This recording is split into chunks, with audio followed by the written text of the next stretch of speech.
नमस्कार मित्रों, स्वागत है आप सभी का आपके अपने YouTube channel Dhanuraj short hand academy steno classes में। दोस्तों, आज का हमारा डिक्टेशन है राजस्थान हाई कोर्ट स्टेनोग्राफर भर्ती 2020 न्यूज़पेपर डिक्टेशन।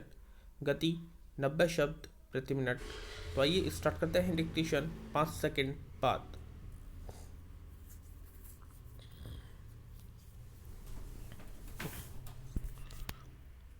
स्टार्ट। 90 साल की बुजुर्ग महिला ने कहा, मैं अगला जन्म लूँगी तो ये मोटी मोटी बड़ी किताबें पढ़ूंगी। विराम।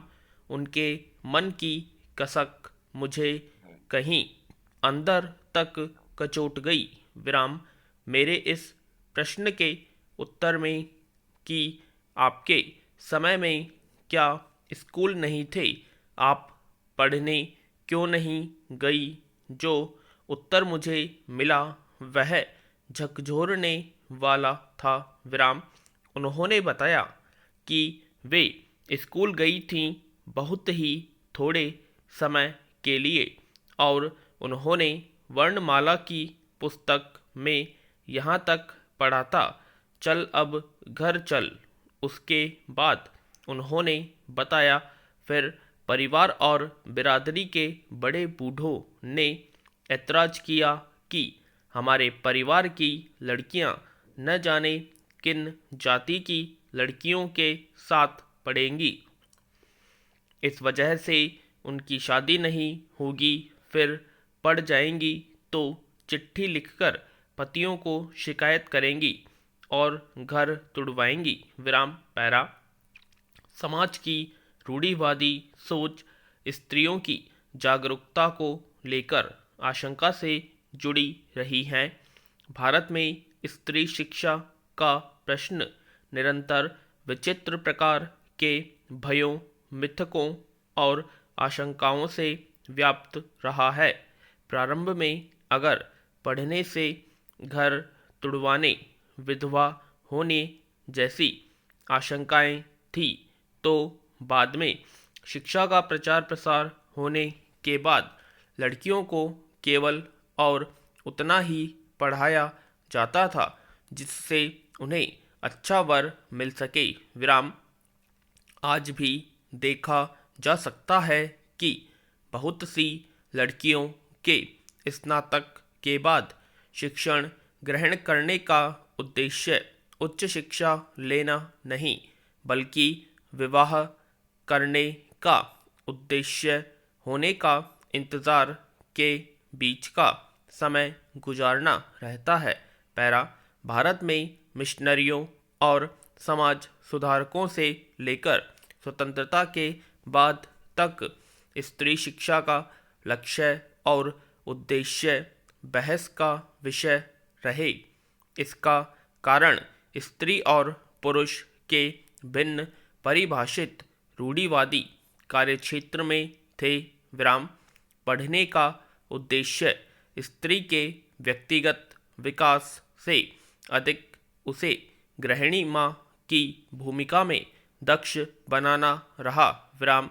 स्त्री की शिक्षा का उद्देश्य खुद को सुधारने से अधिक समाज सुधार माना गया। विराम। शिक्षा के क्षेत्र में अक्सर कुछ सामान्यीकृत सहज प्रश्नों पर विचार किया जाता रहा। लड़कियों की शिक्षा पर जब भी बात की जाती है, सामान्य रूप से समाज और स्थितियों की ऊपरी सतहों को देखा जाता है, लेकिन क्या शिक्षा का क्षेत्र लड़कियों के लिए भी उतना ही सहज है जितना लड़कों के लिए? मसलन घर, आस पड़ोस या खेल का मैदान लड़कों के लिए जो मायने रखता है, लड़कियों के लिए वही मायने नहीं रखता, क्योंकि समाज में जो लिंग भेद व्याप्त है वह दोनों को दो अलग तरह के अनुभव देता है। विराम। मसलन सड़क पर चलती एक लड़की का अनुभव वह नहीं होता जो एक लड़के के लिए होता है। यही बात शिक्षा के साधन और साध्य की भी है, जो ऊपरी तौर पर एक लगते हुए सामाजिक सांस्कृतिक कारणों से दोनों के लिए भिन्न है। विराम। स्त्री शिक्षा के प्रश्न से जूझते हिंदी साहित्य के कई शुरुआती उपन्यास बताते हैं कि स्त्री शिक्षा को लेकर समाज में यही सोच बरकरार थी कि लड़कियों को केवल घर सुधारने के लिए ही पढ़ना चाहिए। विराम। जैनेंद्र की कहानी पढ़ाई इस समस्या को मनोवैज्ञानिक ढंग से सामने रखती है। यह स्त्री और पुरुष के बीच समाज में पनपने वाले गहन विभेद की ओर इशारा करती है। विराम। कहानी में 6 बरस की नूनी यानी सुलोचना को लेकर उसकी माँ बहुत परेशान रहती है, क्योंकि वह पढ़ने से अधिक खेलकूद में दिलचस्पी लेती है। विराम। माँ नितांत सांसारिक ढंग से सोचती है कि लड़की पढ़ जाए ताकि उसका विवाह अच्छी जगह हो जाए। विराम। पैरा।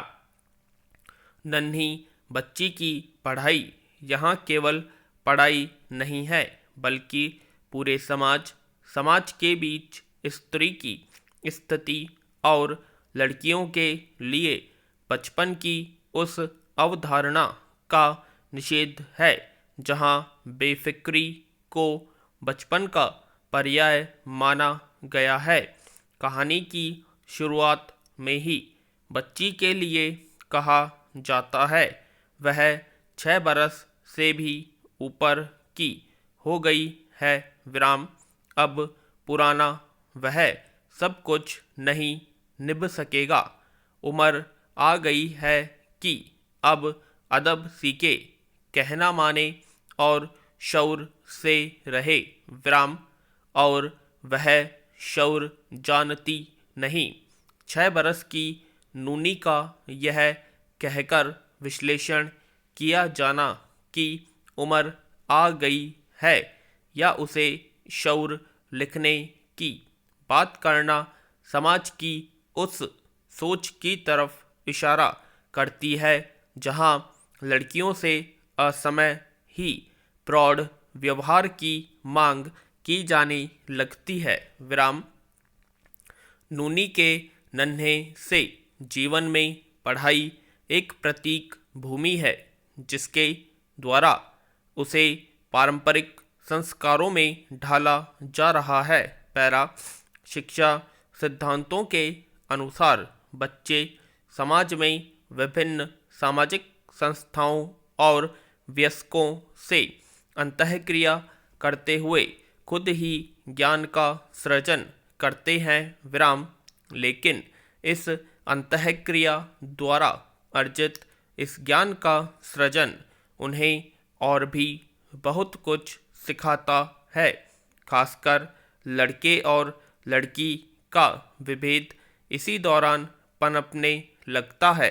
समाज में यह समस्या इस कदर व्याप्त है कि हाल की में महामारी के दौरान ऑनलाइन कक्षाओं में भी यह देखने को मिला। विराम। अगर घर में कक्षा लेने के लिए एक ही उपकरण है और भाई बहन दोनों पढ़ने वाले हैं तो भाई को अधिक वरीयता दी गई। विराम। लिंग भेद से पढ़ाई का साध्य भी किस तरह बदल जाता है इसे देखा जा सकता है। भले ही अब कुछ पढ़े लिखे घरों में स्थिति बदली है, लेकिन कमोबेश समस्या वही है जहां काफ़ी साल पहले थी। विराम। तो दोस्तों, ये थी हमारी आज की राजस्थान हाईकोर्ट स्टेनोग्राफर की न्यूज़पेपर डिक्टेशन, जो कि 90 शब्द प्रति मिनट की गति से बोली गई थी।